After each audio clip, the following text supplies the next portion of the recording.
மதன் தமிழுக்கு வரவேற்கிறோம். இன்றைய தலைப்பு: பகுஜன் சமாஜ் கட்சியின் PSP தமிழ்நாடு பிரிவு தலைவர் கே.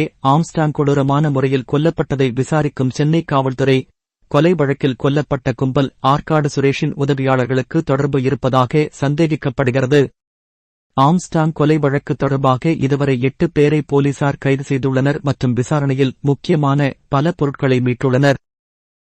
ஞாயிற்றுக்கிழமை ஏனை செய்தி நிறுவனத்திடம் பேசிய வடசென்னை கூடுதல் காவல் ஆணையர் சட்டம் மற்றும் ஒழுங்கு ஆசாகர், தொடர்ந்து விசாரணை, தகுந்த ஆய்வு மற்றும் ஒவ்வொரு சந்தேக நபரின் உண்மைகள் மற்றும் சூழ்நிலைகள் தொடர்பான விடாமுயற்சிக்குப் பிறகு 8 பேரை நாங்கள் கைது செய்துள்ளோம்.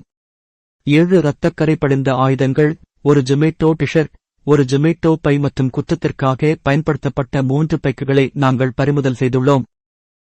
கொலையின் பின்னணியில் சந்தேகிக்கப்படும் நோக்கத்தை அடிக்கோடிட்டுக் காட்டிய ACP கார்ட், கடந்த ஆண்டு படுகொலை செய்யப்பட்ட கும்பல் ஆற்காட் சுரேஷின் கூட்டாளிகள், கொலை திட்டம் ஆம்ஸ்ட்ராங்கால் சதி செய்யப்பட்டதாக நம்புவதாக கூறினார்.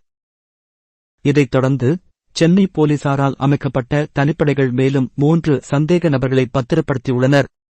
இதுவரை நடந்த முதற்கட்ட விசாரணையில் உள்நோக்கம் பல்வேறு வகையான பகுப்பாய்வுகளின் அடிப்படையில் இருப்பதாக தெரிகிறது. ஆகஸ்ட் 2023 இல் ஆற்காடு சுரேஷ் கொலை செய்யப்பட்டார். ஒரு கும்பல், இது வெள்ளிக்கிழமை கொலை செய்யப்பட்ட திரு ஆம்ஸ்ட்ராங்கின் வழிகாட்டுதலின் கீழ் செய்யப்பட்டதாக அவரது குடும்பத்தினர் மற்றும் கூட்டாளிகள் நம்புகின்றனர் என்று அவர் கூறினார். எங்களால் கைது செய்யப்பட்ட அவரது சகோதரர் உட்பட ஆற்காடு சுரேஷின் கூட்டாளிகளால் ஆம்ஸ்ட்ராங் கொலை செய்யப்பட்டார் என்று ACBயை மேற்கோள் காட்டி ஏனை செய்தி வெளியிட்டுள்ளது. இந்த வழக்கை விசாரிக்க நகர போலீசார் தனிப்படை அமைத்துள்ளனர். Greater Chennai police commissioner Sandeep Rai Rathore சனிக்கிழமை முன்னதாக, கொலையில் எந்த அரசியல் கோணமும் இல்லை. நாங்கள் இன்னும் விசாரணையில் இருக்கிறோம். இன்னும் 24 மணி நேரம் கூட ஆகவில்லை.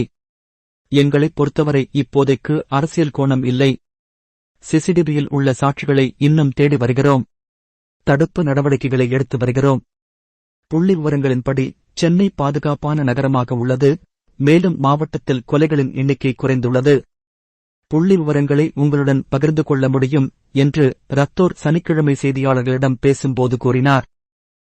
இதற்கிடையில் படுகொலை செய்யப்பட்ட பகுஜன் சமாஜ் கட்சியின் தலைவரின் உடல் பொதுமக்கள் அஞ்சலிக்காக சென்னை மாநகராட்சி பள்ளி மைதானத்தில் வைக்கப்பட்டது.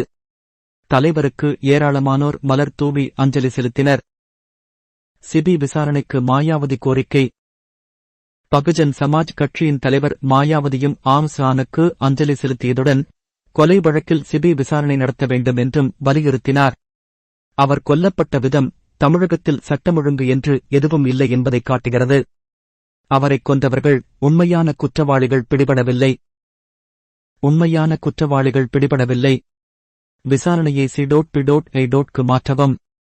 மாநில அரசு நீதியை உறுதி செய்யும் என்ற நம்பிக்கை எங்களுக்கு இல்லை. எனவே இந்த வழக்கை உடனடியாக C.P.I.க்கு மாற்றவும் என்று